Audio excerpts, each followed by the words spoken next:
Hello guys, we are back with our next lecture. In this lecture, let us go through the next question. Okay, so this question belongs to GATE CSC 2002. The given question is which combination of the following features will be sufficient to characterize an operating system as a multi-programmed operating system. Okay, so they are talking about a multi-programmed operating system. Okay, so more than one process may be loaded into the main memory at the same time for the execution. Okay, so I don't know which option might give more priority than this, guys. So this statement is absolutely true, right? Yes, so you want to create a multi-programmed operating system, guys. So what do you exactly mean by this? We have already discussed in our history of operating system lectures. So anyway, let me revise it once again. So what exactly do we mean, guys? So we mean that we should be able to run multiple processes one after the other without wasting any time of CPU, right? Yes. So then what do we need first of all? So firstly we need to load, or we need to have some processes which want to execute, and we need to load them readily to the main memory, right? And once the CPU stops executing some process, you are going to push the next process. So in this way, this process will be done really fastly, so that we all assume that it is done parallelly. So that is the final goal of this multi-programming, right? Yes. So with that analysis, I can 100% say that A is the correct answer. But examiner also knows that whoever has a basic idea about this particular topic, they are 100% sure that A is the correct answer.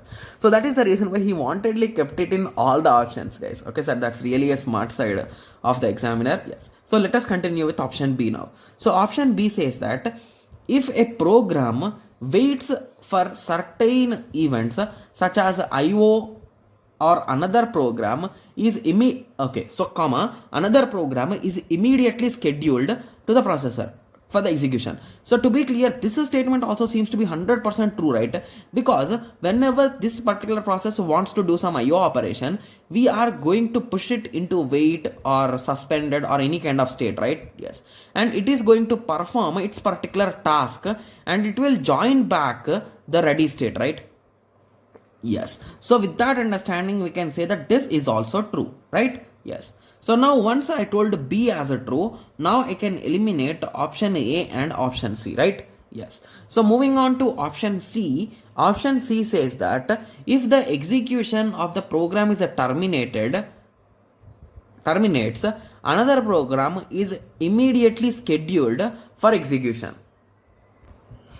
So when it comes to this option C, so if the execution of program terminates, another program is immediately scheduled for the execution. So most of the students will be thinking this statement is absolutely true, right? Yes. I also agree with you.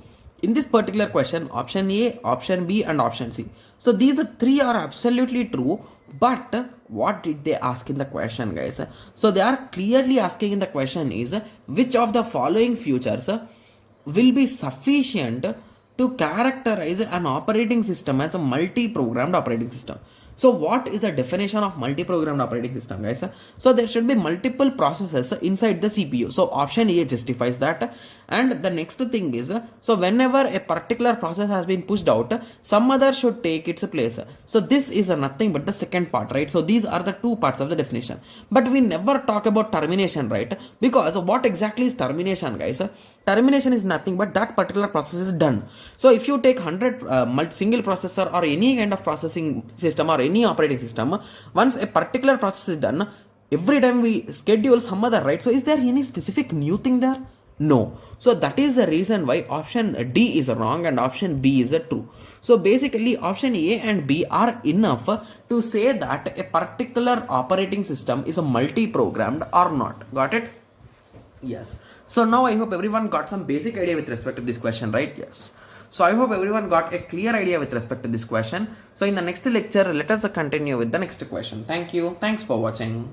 Like, share and subscribe for more awesome videos like this. Thank you.